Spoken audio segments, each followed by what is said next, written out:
Magandang araw.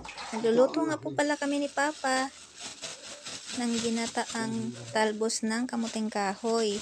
Lagyan po namin ng hito or catfish. Bali, ito po yung aming ulam mamayang tanghalian. At ayan po, ilagay na po natin ang unang piga na gata. Tapos, sunod naman po ay lagyan natin ng mga pampalasa, sibuyas at saka luya or ginger and onion. Yan po. Tapos lagyan po natin ng konting pampasarap, magic sarap.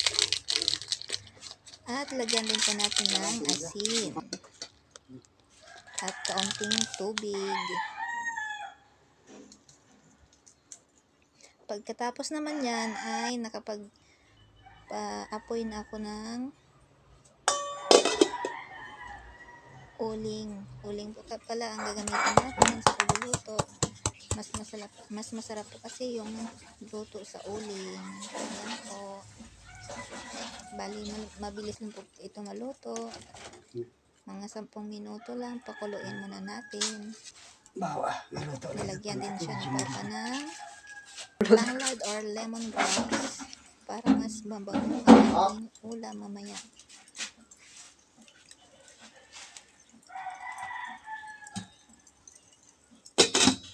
Takpan po natin at pakuluin saglit.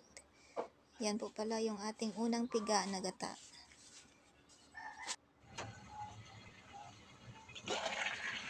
Ayan, at okay na.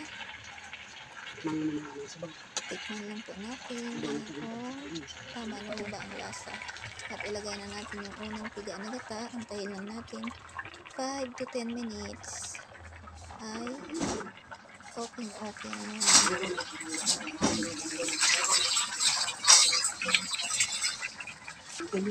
Ready na ang ating ulam para may magkakaluto ang bango.